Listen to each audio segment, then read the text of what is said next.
देश में कल रात 12 बजे से यानी कि 1 जुलाई से 3 नए कानून लागू हो गए हैं, जिसके तर्ज पर अब से कोई भी अपराधी अपराध करता है तो इन 3 कानून के अंतर्गत वो आएगा।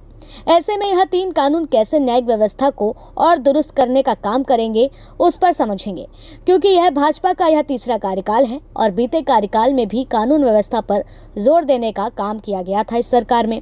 वहीं अब यह 3 कानून कैसे काम करेंगे और इन कानून से अपराधियों में कैसे लगाम लगेगी, उसके बारे में आपको आज विस्तार से समझाते हैं।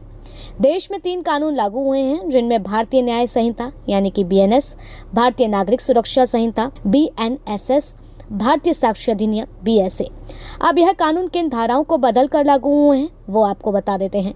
इंडियन पिनल कोड को IPC 1860 की जगह लागू हो रहा है BNS 2023। क्रिमिनल प्रोसीजर कोड यानी कि CRPC 1973 की जगह लागू हो रहा है BNSS 2023। इंडियन एविडेंस एक्ट 1872 की जगह लागू हो रहा है BSA 2023। बताते चलें कि इन कानून के अंतर्गत ही जीरो FIR की शुरुआत हो चुकी है। वही अपराध के मामले में पीड़ित किसी भी थाना के शिकायत दर्ज करवा सकेगा। उसके लिए उसे अपने एरिया के थाने ढूंढने की जरूरत नहीं है। जांच के लिए संबंधित थाना में FIR को स्थानांतरित कर दिया जाएगा। इसका मकसद है कि अपराधियों में महिलाओं और बच्चों को एक पुलिस स्टेशन से दूसरे पुलिस स्टेशन जाए बिना थाने में जल्दी उसकी रिपोर्ट दर्ज होने का लाभ मिलेगा। जीरो FIR की प्रति शिकायतकर्ता को दी जाएगी। वहीं आपको ये भी बताते चलें कि यदि जीरो FIR में ऐसे अपराध शामिल होते हैं जिसमें 3 से 7 साल की सज़ा का प्रावधान हो तो फॉरेंसिक टीम से साक्ष्यों की जांच करवानी होगी। इसके अलावा वृत्ताधिकारी से भी सहायता उसको लेनी होगी। अब नए कानून के भीतर सबसे पहले क्या चीज़ों में बदलाव हो रहा है वो भी आपको बताते चलते हैं। इन कानून के अंतर्गत सबसे पहले FIR पर जोर दिया गया है, जिसमें जो FIR नोट होने के बाद लंबे अंतराल तक लटकी रहती थी, अब इन कानून के अंदर ऐसा नहीं होगा। अब नए कानून में तय समय सीमा में FIR दर्ज करना हो और उसे अदालत तक पहुँचाना ही सुनिश्चित किया गया है। भारतीय नागरिक सुरक्षा संहिता में व्यवस्था है कि शिकायत मिलने पर 3 दिन के अंदर FIR दर्ज करनी होगी। 3 से 7 साल की सजा के केस में 14 दिन में प्रारंभिक जांच पूरी करके FIR दर्ज की जाएगी। 24 घंटे में तलाशी रिपोर्ट के बाद उसे न्यायालय के सामने रख दिया जाएगा।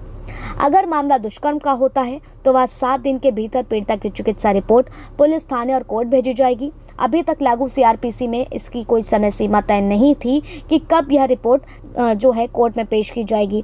नया कानून आने के बाद समय में पहली कटौती यही होगी। नए कानून में आरोप पत्र की भी टाइमलाइन तय है, जिसमें 60 और 90 दिन का समय तो है, लेकिन 90 दिन के बाद जांच जारी रखने के लिए कोर्ट से इजाजत भी लेनी होगी और जांच 180 दिन से ज्यादा लंबित नहीं रखा जा सकता, यानी कि 100 दिन में आरोप पत्र दाखिल करना होगा। 180 दिन में आरोप पत्र दाखिल करना होगा और ये मिनिमम अगर दिनों की बात करी जाए तो 120 तक की ये दिन रखे गए हैं।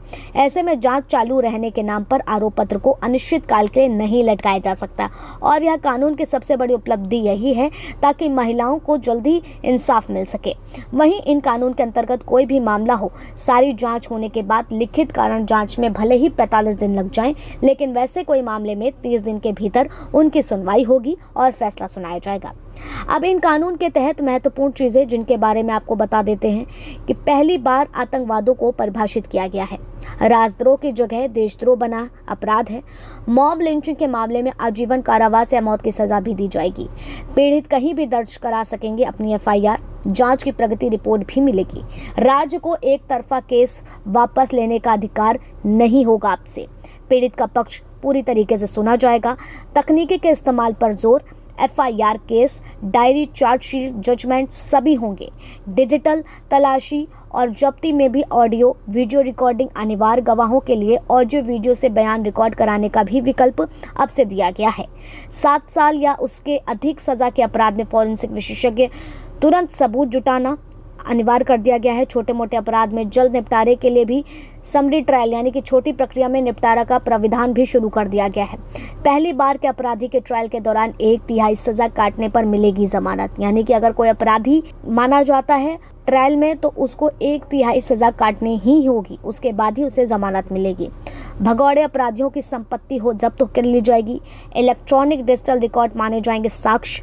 भगौड़े अपराधियों की अनुपस्थिति में भी मुकदमा चलेगा और इसके तहत आज से देश में आपराधिक मामलों में इसी के आधार पर सुनवाई होगी और पीड़ितों को इंसाफ देने का काम होगा। तो ये 3 कानून आपके लिए किस तरीके से बेहतर हैं, इन कानून के अंतर्गत आपको क्या क्या सुविधाएं मिल रही हैं, आप किस तरीके से अपनी एफआईआर दर्ज करवा सकते हैं और एफआईआर दर्ज करवाने में कितने दिन लगेंगे, क्योंकि मात्र अब 3 दिन के भीतर सारी जांचें करनी होंगी और एफआईआर दर्ज करनी होगी, और किस तरीके से आपके मामलों की सुनवाई कितनी जल्दी कोर्ट में हो सकेगी। तो ये 3 तरह के कानूनों में परिवर्तन करके कानून व्यवस्था दुरुस्त करने का काम भी आज से शुरू हो गया है और आप लोगों को भी जागरूक किया जा रहा है, और जागरूक के साथ ही साथ जगह जगह आपको इन सारी चीज़ों के बारे में भी बताया जा रहा है कि किस तरीके से आप अपने केस को कितने दिन तक का पुलिस वाले के पास रख सकते हैं, कोर्ट तक पहुंचा सकते हैं। यदि कोई मनमानी हरकतें आपके साथ की जाती है तो आप उसके लिए रिपोर्ट भी दर्ज करा सकते हैं।